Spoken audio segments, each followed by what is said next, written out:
So what's on your mind nowadays, Jawad? Well, so I've been reciting Surah Baqarah recently, and there's a verse that came to mind. Al-haqqu min rabbika fala takunanna min al-mumtarin. The truth is from your Lord, so do not be from those who doubt. Yeah. And I was just wondering, what reflections do you have on this particular ayah, on what the nature of doubt is and what Allah subhanahu wa ta'ala is teaching us about doubt? And why would he tell his prophet not to doubt, right? Right, yeah. There's a similar ayah to this in Surah Aal-e-Imran, فَلَا تَكُنْ مِنَ الْمُمْتَرِينَ. So it probably makes sense to compare the two of these to figure out what's going on here. Let me read them off to you so you appreciate what's going on here. Al-haqqu min rabbik, the truth comes from your Rabb, from your master. فَلَا تَكُونَنَّ مِنَ الْمُمْتَرِينَ, don't you dare become among those who fall into doubt. The other, Al-haqqu min rabbik, the truth comes from your master. فَلَا تَكُنْ مِنَ الْمُمْتَرِينَ, don't become from those who fall into doubt. So one says, don't you dare fall into doubt, and the other says, don't fall into doubt. Seems like in one, there's a higher likelihood of doubt, there's a greater threat of doubt, and so the Prophet is being told, don't you dare fall into doubt. By the way, let me talk to you a little bit about the word doubt here. The Quran uses raib for doubt, shak for doubt, mirya for doubt, okay? Marj for doubt. So we're going to use the word mirya here because the word is mumtareen in the ayah. Let me explain what that particular word means. It means that you have a position that you're convinced of, but through somebody's counter arguments and somebody's attacks on your position, your foundation, your core foundation is starting to shake and you're starting to doubt yourself. Okay, that kind of a doubt is called a mirya. So don't become of those who loses their foundation and starts doubting the basis on which they believe. Okay, that's what the Prophet is being told. Now, what is the comparison between these two? Baqarah, the ayah actually belongs to the passage where the direction of Muslim prayer changed from Jerusalem to Kaaba, to Makkah. And when that direction changed, the scholarly members of the Jewish community critiqued the Muslims about how that's ridiculous, how Makkah has no sacred value.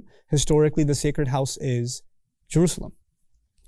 And of course, they're scholars. The Prophet ﷺ is an ummi. The Prophet is an unlettered prophet. And these are people that are literally described in the Quran as ahbar, scholars of ink. Like their hands are always dirty with ink because they're writing so much all the time. These are PhDs and then some. That's what they are. And they're telling you, you don't know what you're talking about. Now, when an academic, someone with a lot of intellectual promise, credentials, when they tell you you don't know what you're talking about, it can mess you up. A high school student gets into college, goes to a PhD in philosophy, who's teaching philosophy 101, he's going to be intimidated by his academic credentials. He's going to feel like this person, after studying all that much, must know more, must be right. I mean, how can they be wrong? They're an expert after all. You see what I'm saying? So the context here is, because the criticism is coming from those who have very high academic credentials, you have a chance of becoming intimidated. And that intimidation can make you question yourself. Don't. Truth comes from your master. Don't become from those who fall into doubt. You know, after all, the historical integrity of the Kaaba is a historical debate. It's something that requires a lot of research. When Allah says that first house built for the worship of Allah for humanity was at the location of Makkah or Bakka, that's something that requires a lot of historical digging. And something obviously the Jewish and Christian scholarship is not easily going to accept. It's not something they're just going to take and say, oh yeah, of course. No, it's not going to be like that.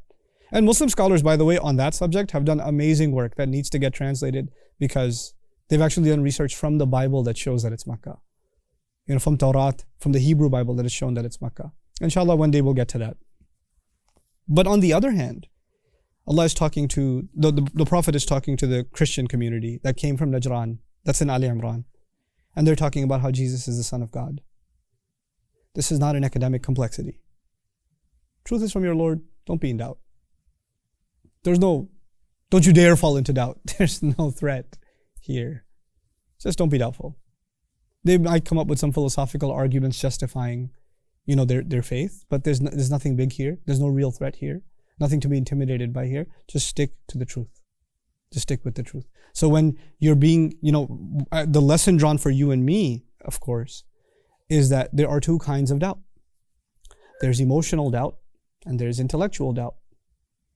Emotional doubt is the kind of doubt that wasn't attempted by the Christian community. Out of love of God, out of the want of salvation, wouldn't you want to have a guarantee? Wouldn't you just want to be saved?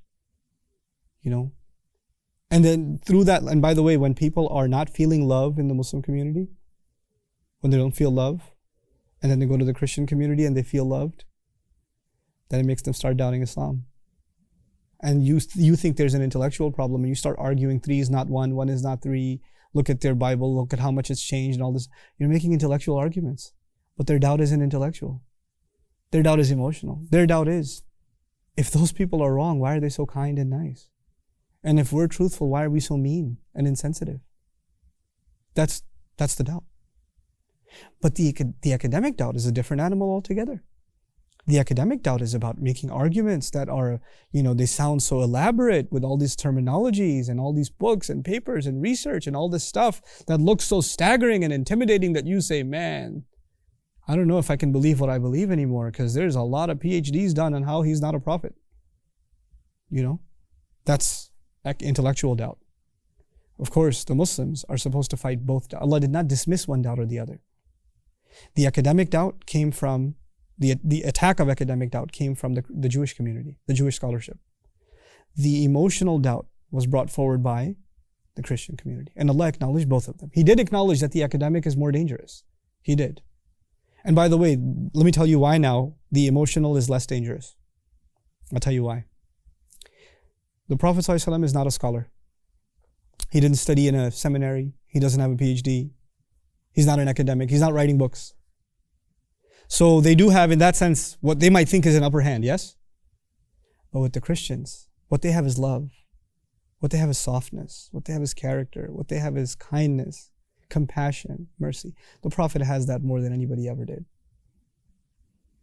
So you can't mess with the Prophet ﷺ when it comes to that. We have a problem because we've lost that beautiful trait of the Prophet ﷺ. So we're being attacked from both kinds of doubt.